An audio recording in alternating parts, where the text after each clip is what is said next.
Hello and welcome to our film history final. My name is Amanda Galatro. And my name is Frank Potato. In this video essay, we will be looking at the effects World War II had on world cinema. We will look at films produced after the war and the effect the war had on the film's narrative and visual aspects. Please enjoy!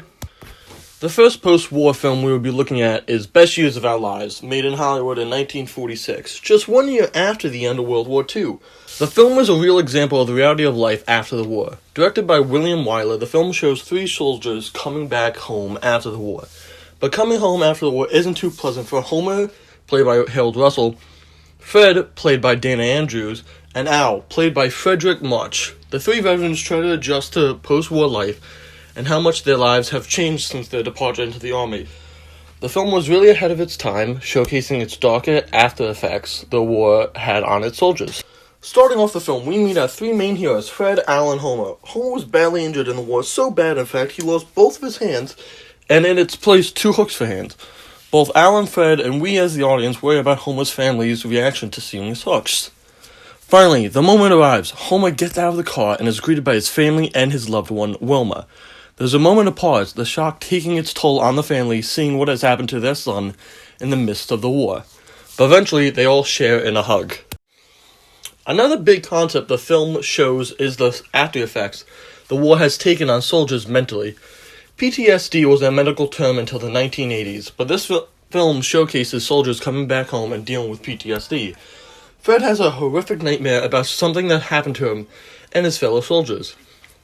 The nightmare makes him toss and turn, sweat, and yell out for help. The effects of the battlefield still affect him post-war. It's until Peggy wakes him up that Fred realizes that it was just a nightmare. But even after, he isn't the same, still riddled with guilt and regret. He turns to his side to cry, emotion taking over. For a film made 34 years before the actual diagnosis of PTSD, they hit the nail on the head with this depiction of how soldiers suffered with the traumas they endured and witnessed. The final clip from the Best Years of Our Lives is Fred trying to get a job after the war. Once arriving back into town and reuniting back with his wife, he looks for a job. But sadly, the only thing Fred has on his resume is wartime experience, which is essentially useless. Fred struggles to get a job till he reluctantly goes back to his old job working at the drugstore.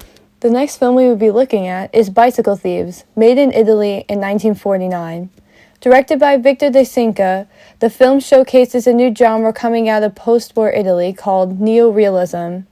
This was the first big cinematic movement to come post-war. Neorealism is defined as a style of cinema that reflects real-world issues and concerns of everyday life.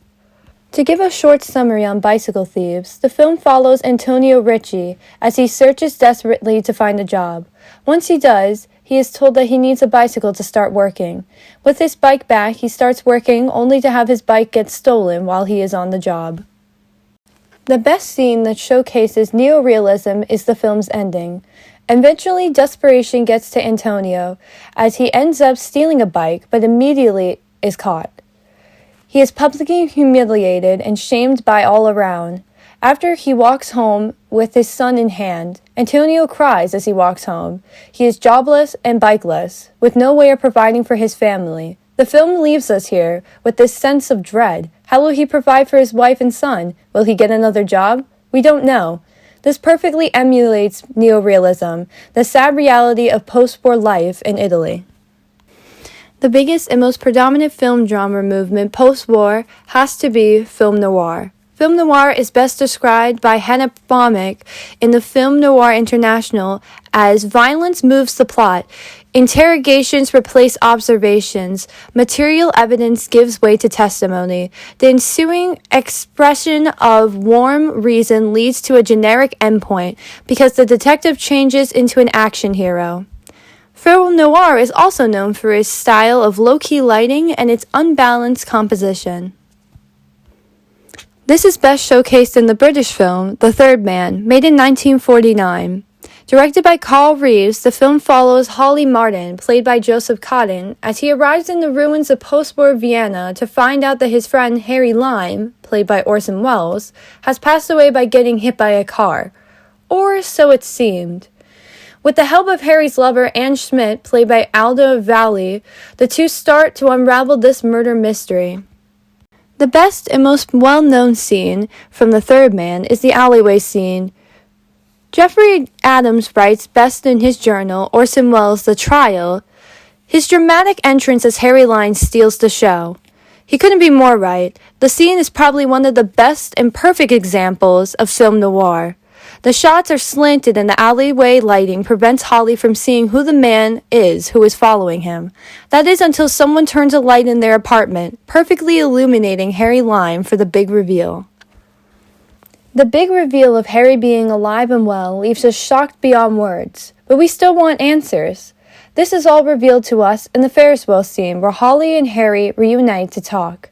Harry throughout the scene is empathetic to Anna's situation and could really care less. Holly in the scene acts as a stereotypical noir detective, interrogating Harry and asking him why he is doing what he is doing. In return, Harry starts to threaten Holly so that he will keep quiet from the cops.